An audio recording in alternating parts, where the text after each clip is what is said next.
Peggy 18. People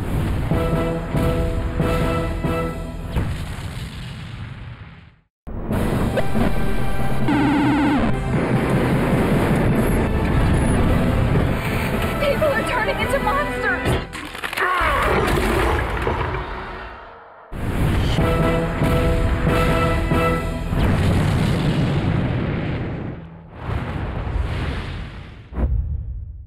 It was in 1991 that we created Duke Nukem and released it to the world as a side-scroller, and it was a huge hit.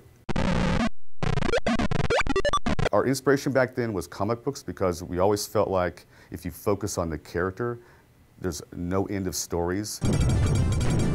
Duke does it his way, and his way is very entertaining. It's a wild thing. The original name for the game was actually called Heavy Metal, and the idea was to have sort of an anti-hero who was very much sort of a renegade in society and sort of, an ex-military guy who went rogue. When the original Duke got started, it was myself, Alan Blum, and another programmer, Todd Repogel. Todd Repogel and I went to school together. We grew up together in Santa Cruz. He started making side-scrollers and stuff, and while I was going to school at UCSC studying computer science, we were working on Duke Nukem 1 together. There's a guy I'd like to, anytime I have an opportunity, I like to call him out. His name's Alan Blum. And Alan, he created Duke. He and Todd Repogel, back in 1991, 92, created the original 2D side-scrollers of Duke Nukem. And, great fun games. And he's the one guy that from the very first moment of Duke existing, all the way through till today, has been involved in the Duke projects. It's very childish, so it doesn't take itself seriously, It's, instead of trying to fit a formula or trying to do certain things, it just does stuff you want to do.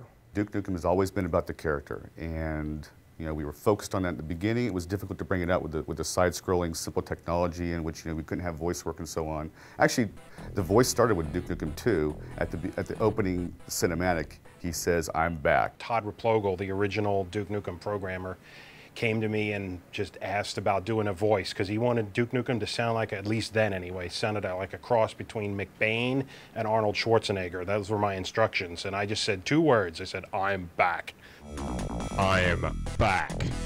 The original Duke that Todd and I were working on didn't really work well, and when George joined the company, he actually spent several nights kind of redesigning, and back in those days, it's like, it was EGA and very pixelated stuff, but he gave Duke his little smile and gave it the yellow haircut and everything, and kind of really made the character look the way he still looks today.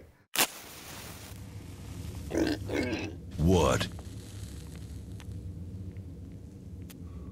Did you think I was gone forever? Too long. We've waited too long, frankly. And I don't know if there's anything that could live up to the idea of 15 years of development, but this is absolutely a worthy successor and a worthy sequel to the game.